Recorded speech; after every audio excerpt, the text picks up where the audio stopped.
Good evening, all. Today is the fifth annual International Nash Day, observed every year on second Thursday of June. It is an educational campaign to raise visibility and urgency around non-alcoholic fatty liver disease, that is NAFLD, and its more advanced form, non-alcoholic steatohepatitis, that is NASH, which affects more than 115 million people around the world. Because NASH symptoms are not overt, often it is underdiagnosed and underreported. NAFLD and NASH are major risk factors for concurrent obesity, type 2 diabetes, hyperlipidemia. So, if it is unchecked, it leads to cirrhosis, liver cancer, even the liver transplant. Again, this backdrop of global goal of today's initiative taken by USV with support of IJCP is to raise the awareness about NASH among medical professionals and the global public health community. To discuss it further, we have an expert today with us, Dr. Professor Vijay Panikar, Consultant, Department of Endocrinology, Diabetes and Metabolism, Lilavati Hospital, Mumbai, ex-Professor of Medicine, KG Somaya Medical College, Mumbai. So welcome to the chat show. Thank you, Santosh. Sir, yes, sir. Sir, before going to start, I just want to understand from you,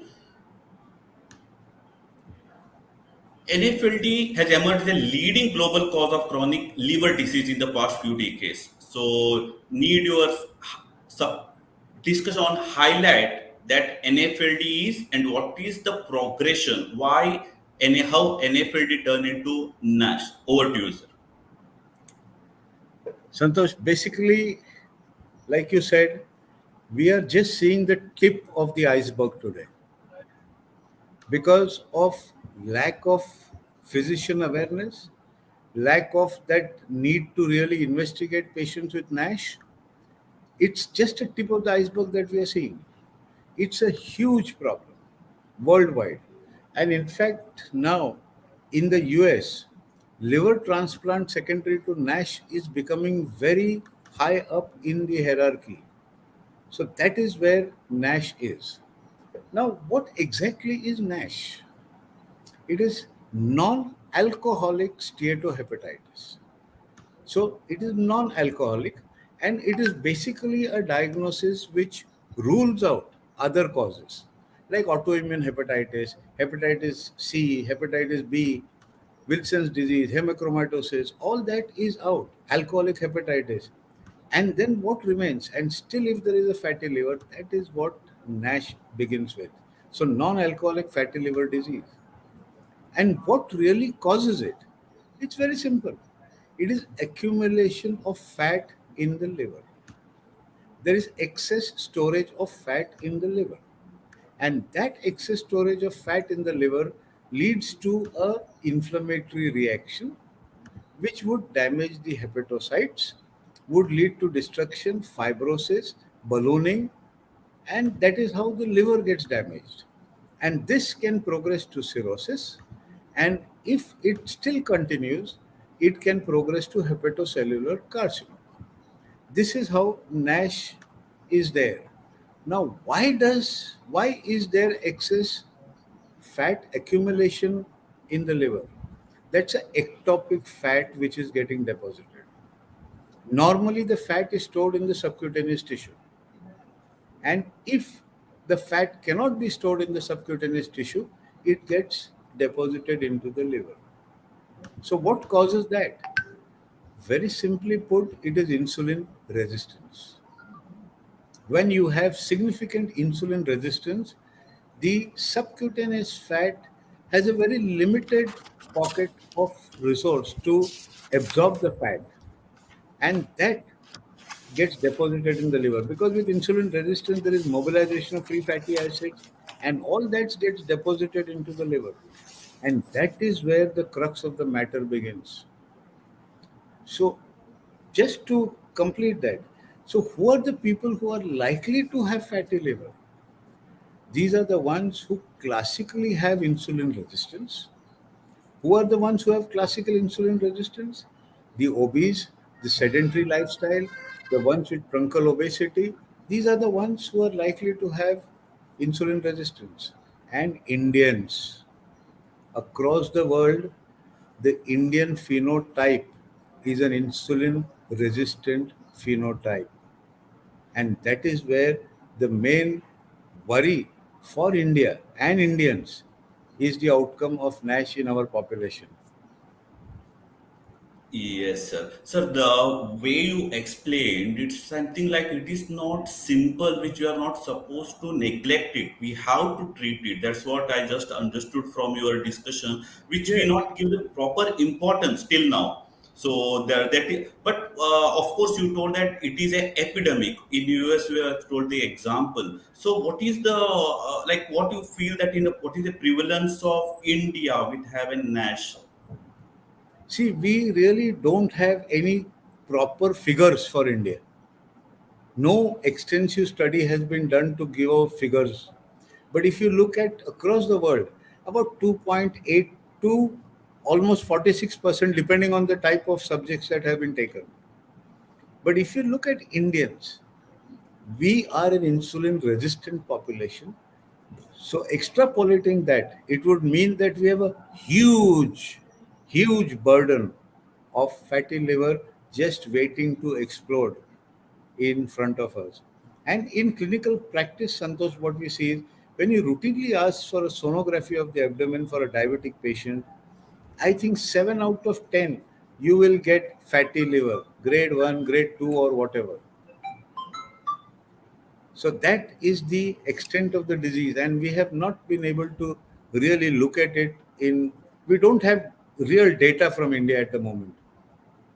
Yes, sir. Because as you rightly said, patient come for some other diseases. When you do some sonography, then you come across the patient having NASH.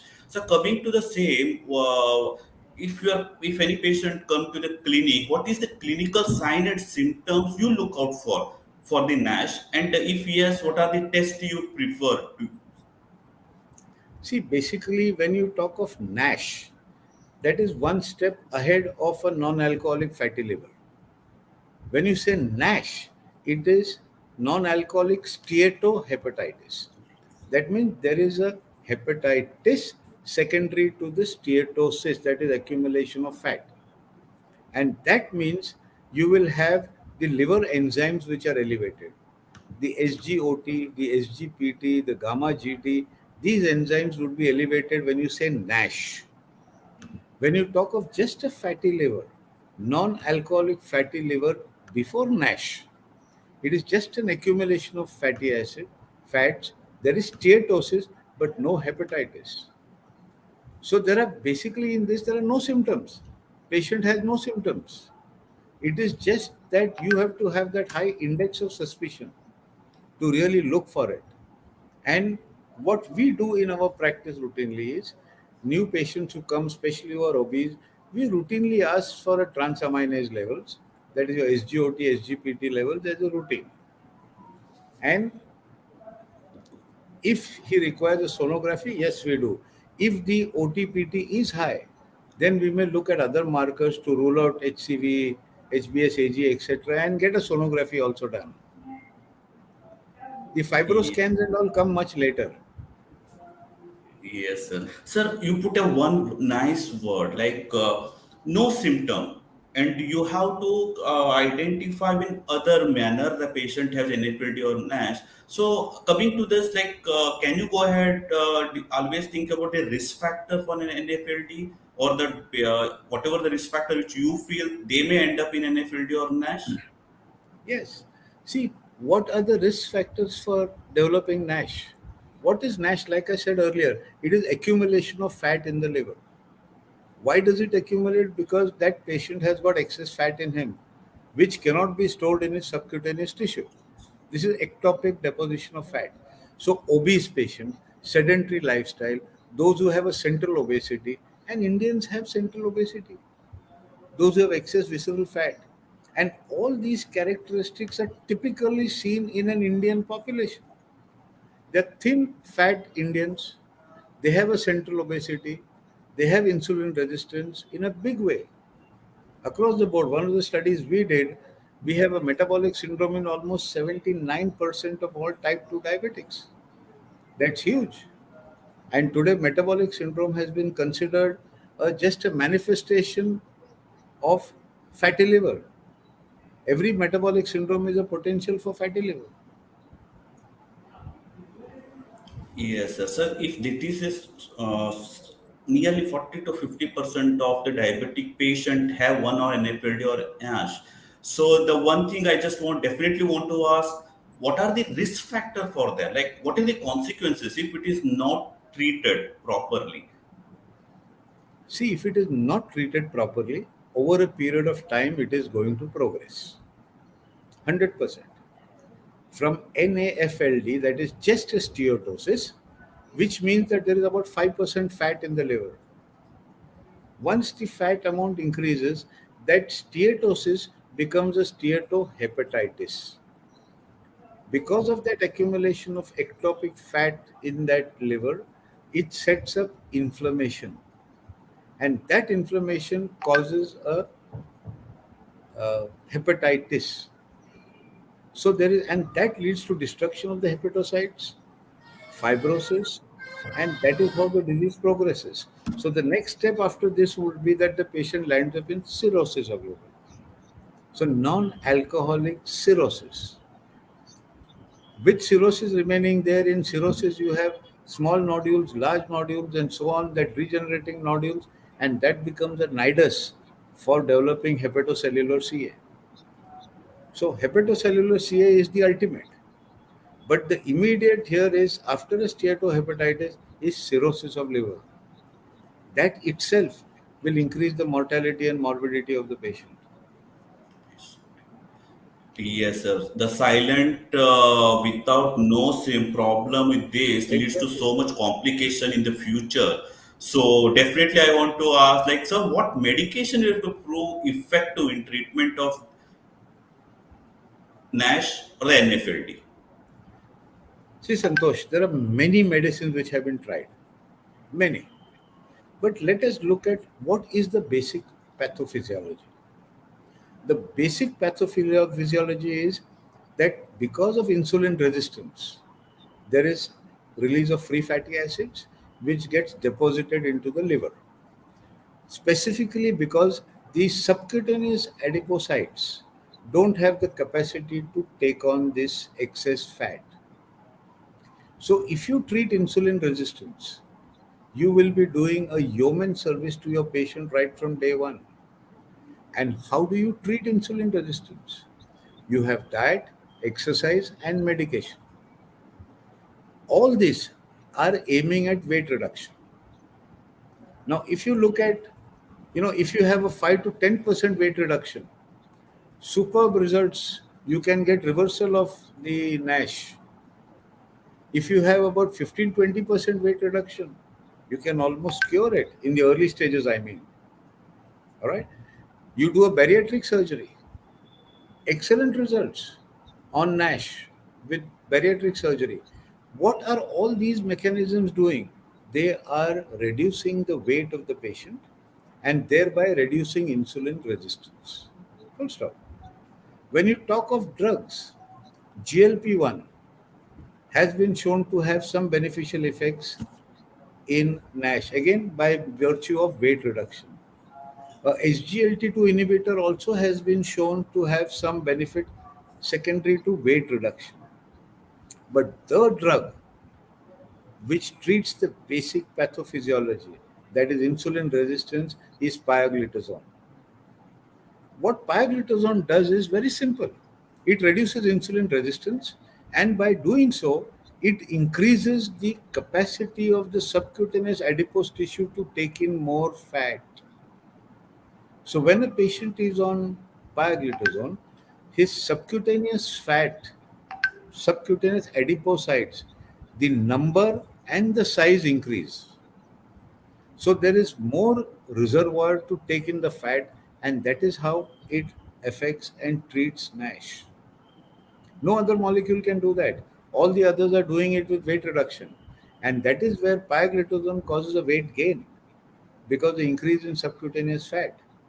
But all the studies that have been done There has been a study by Kusi et al., which was presented, where he compared all the different treatment modalities, and the best effect was seen in those on pioglitazone as compared to even liraglutide.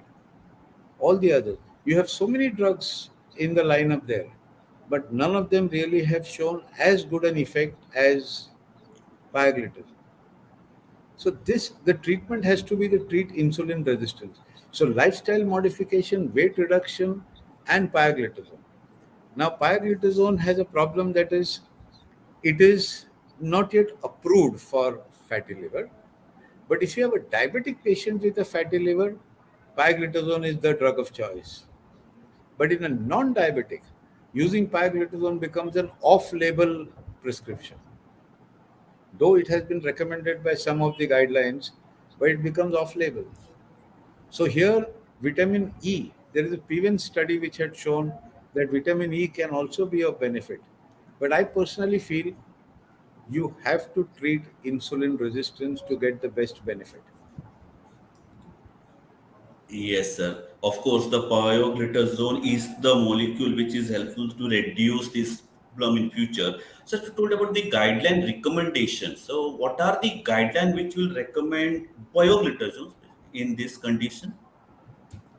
See, basically, when you talk of guidelines recommending pioglitazone, basically, if you talk of ASD, the EASD has said Yes. that yes, pioglitazone has good data. There is no question about it. But it is not recommended in non-diabetics. And there, vitamin E would be a better choice. Though I would say if you have definite evidence of insulin resistance, then you should treat those patients with pioglitazone, as has been shown in the IRIS study. IRIS study were non-diabetic patients who had insulin resistance who were treated with pioglitazone, and they showed a reduction in secondary stroke, etc., etc. So indications would come once we have more studies and other things that come in, but it can be used. Then there are other guidelines like the liver societies and which also have recommended pioglitazone. In fact, all these studies have shown that pioglitazone is the number of studies which show the benefit of pioglitazone. No other molecule can compare with that. But Yes. unfortunately, pioglitazone had some bad experience. There was this episode of bladder cancer and increase in weight gain, increase in heart failure, increase in obesity, which has made the use cautious. But now that bladder cancer story has gone out, but still, obesity, putting on weight, and heart failure still is a problem which have to be maintained, thought of. So you have to weigh the pros and cons in a given patient before you initiate pioglitazone. Yes. So, coming to this basic, like nearly 40 to 50% of the diabetes, assuming that they have NFAD or NASH. So, how you like management of diabetes and NFAD is a similar way, or there is any change with the patient have diabetes plus NFAD? See, Santosh, basically what you have to see is in Indians, now I'm referring specifically to the Indian population. There are, when a newly diagnosed diabetic comes in, what is his problem? His beta cells are not functioning well and he's got insulin resistance. And if you look at insulin resistance per se, forget everything else, it is the biggest risk factor for a patient because that is the cause of macrovascular disease, that is the cause of NASH, that is the cause of PCOS, that is the cause of sleep apnea, that is the cause of hypertension, dyslipidemia. You name the thing, everything comes into that, including increase in heart failure. So every type 2 Indian diabetic, you should treat insulin resistance. And how do you treat that? Use of a pioglitazone and a metformin combination. Here, you are worried about weight gain. You add a SGLT2 inhibitor to that. Today, SGLT2 has become generic. It is very cheap. So you have a metformin, a pioglitazone, and an SGLT2. This combination, to my mind, would be ideal unless there is a contraindication for any of these molecules in the patient in every type 2 diabetic, Indian type 2 diabetic. It will address insulin resistance, it will address Nash, it will address all the other macrovascular complications. And if it is started early in the history of that diabetic patient, the earlier you start, the better the outcome. Excellent outcome. Yes, sir. Sir, you discussed that NFLD is a pathological ectopic fat accumulation combined with a inflammatory state. So that means I will take it that there is a higher risk of cardiovascular risk for this patient. If it is yes, how we have to physician have to manage atherogenic dyslipidemia along with the NFLD to reduce future cardiovascular risk? See, the cardiovascular risk increase is not directly related to NAFLD. That NAFLD is because of insulin resistance. And the cardiac outcome or bad cardiac outcome is also because of insulin resistance. So that is the key. That is where the source of the problem is, insulin resistance. And has been shown very nicely in the IRIS study, where they did in patients who had a stroke, they have given pioglitazone, those who have insulin resistance, non-diabetic patients, and have shown reduction in secondary stroke by 24%, myocardial infarction by 24%. So that is where the problem is. So it is not NASH, it is not alcoholic or non-alcoholic fatty liver disease which is causing the heart problem. It is the basic pathophysiology which causes the fatty liver, which is causing all the other problems. So you treat that basic problem and you will do well for the patient.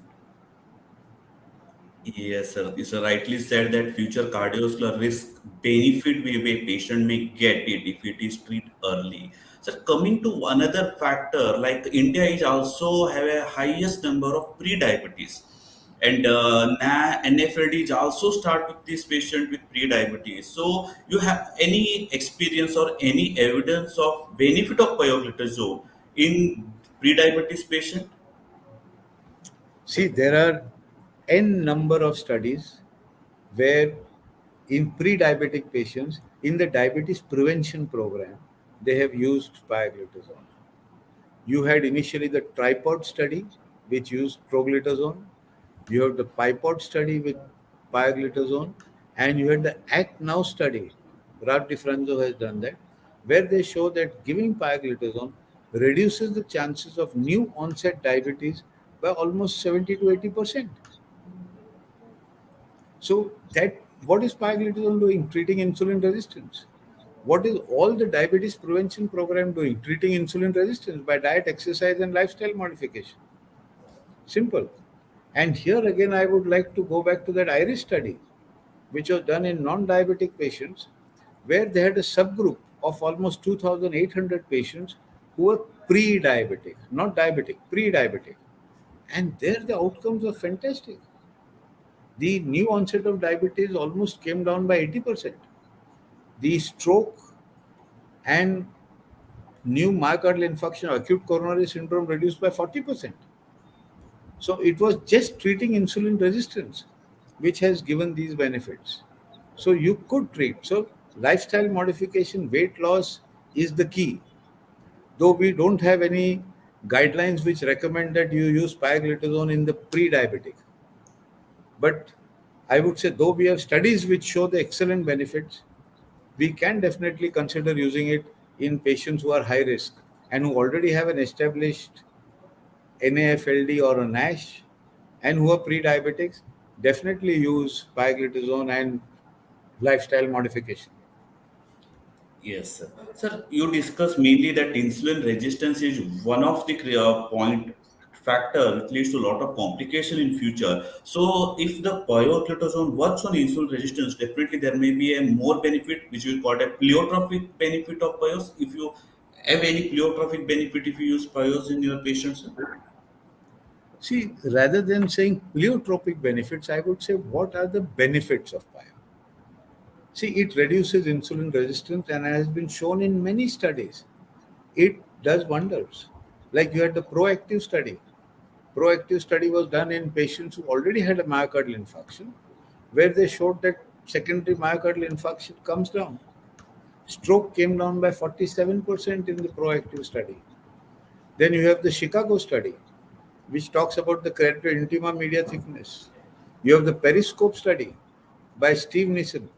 What did Periscope study tell us? That when you give pioglitazone as compared to a glimepiride, the intravascular thrombus reduces significantly with a pioglitazone, whereas it increases with glimepiride. So, pioglitazone is an anti-atherogenic agent. And there are many studies which have shown that pioglitazone is anti-atherogenic. And the main are proactive, Chicago, Periscope. These are the studies which have shown the anti-atherogenic properties. And there are many other studies of meta-analysis which have shown that. So if you can have an anti-atherogenic drug which would treat insulin resistance, reduce all these complications, including Nash, what more do you want? Yes, sir. That is the summarize of everything, all the pointers. But I want to ask one question on behalf of all the doctors which is listening to this. Yeah. You give many benefit of pioglitazone. So if you have any preference for the patient, like you will use a pioglitazone to get the maximum benefit. Come again, I didn't get you. Yeah, how to choose the patient for pioglitazone therapy for the maximum benefit? See, you have to establish that the patient has insulin resistance. Every type 2 Indian, almost 80% of them have insulin resistance. Now, when you have insulin resistance, what do you have? You have a central obesity. The patient is obese. That's his phenotype. He could have acanthosis. He could have skin tags. These are all clinical features which tell you that patient has got insulin resistance. Biochemically, you look at the lipid profile. Insulin resistance has a very typical lipid profile. You have a normal or slightly elevated LDL cholesterol, but it is mainly a small, dense LDL cholesterol which is very atherogenic. You have a HDL which is low, and you have a triglyceride which is high. So, a low HDL, high triglyceride, and low dense LDL cholesterol, not very high LDL, but all right. Now, this is a typical dyslipidemia secondary to insulin resistance. So, this tells you that there is insulin resistance. And if you're more academic, you could do a HOMA. You do a fasting blood sugar and a fasting insulin, and there is a formula to calculate the HOMA. If the HOMA is more than 3, you may definitely consider that this patient is insulin resistant. But just the phenotype and a dyslipidemia are more than sufficient. But by and large, the way I look at it is every type 2 diabetic has insulin resistance and should be treated adequately unless there is a contraindication to the use of pioglitazone. Yes, sir. Sir, many questions which is relevant to what you have just discussed. I just want to highlight to one question from one of the reader, actually just related to what you just said. That he said that the patient is in insulin therapy since 4 years, and but TG is high, but NFLD is there. So what you suggest to reduce the Well, LDL and TG? he is on insulin therapy. Yes, since 4 years, but TZ Huh. is high with NFLD. So, what you suggest on this? Now, see, insulin therapy is not a contraindication to the use of pioglitazone. What you have to see is if he has a cardiac problem, if he has got a low ejection fraction, if he has got edema of heat, these are the conditions where you would not use a pioglitazone. If she is a female more than 60, postmenopausal, avoid using a pioglitazone. Otherwise, in patient who is on insulin, if you add pioglitazone, you might be able to knock off his insulin. In fact, that was one of the first papers that I published in the year 2002, where we used a triple drug combination of a sulfonylurea, metformin, and pioglitazone in patients who are already on insulin, because that was the time pioglitazone came into the market. And we showed that almost 50% of those patients, we stopped the insulin. And I developed a reputation in Mumbai that अरे पनिकर के पास जाओ insulin बंद हो जाएगा. So you can use pioglitazone unless there is a contraindication, like I said. But when you have insulin and pioglitazone together, or a sulfonylurea and pioglitazone together, the incidence of weight increase is much more. Yes, sir. Sir, I will take the last questions on the interest of time. So, what is the dosage you recommend? I generally use 15 milligrams pioglitazone across the board. And if the patient is very well controlled, then I might reduce it to 7.5. But when it comes to Nash or a fatty liver, I would use 30 milligrams of pioglitazone. Yes. 15 would be inadequate, though all the recommendations are anywhere from 30 to 45 milligrams. But I would use 30 milligrams in patients with a fatty liver, whether Nash or a non-alcoholic non-alcoholic fatty liver. Yes. Sir, before closing, I just want to any important highlights or summary you want to give to our doctor who's listening to you? I think the only thing that I would like to say is the Indian population is an insulin resistant population. And if you treat insulin resistance very early in the course of their disease, you will save a lot of problems for your patients. Believe me, that would be the take home message. So start early with a metformin, pioglitazone, and an SGLT2. SGLT2 will neutralize all the side effects of pioglitazone beautifully.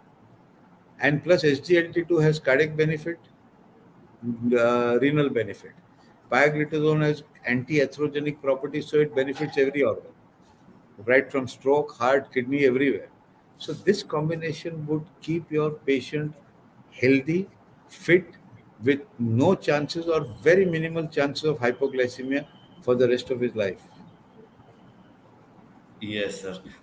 Thank you, sir. On behalf of IJCP and USV, or today, International NASH Day, I will thank Dr. Professor Vijay Panikar, sir, Thank to you. give the complete discussion and the idea about NASH and NFLD and how pioglitazone will help to reduce the future event. And thank you all. And this program is supported by USV Private Limited on CME grant. Thank you, sir. And Thank thank you to you. all our listeners. Thank Thank you, you. Sanjay. Thanks.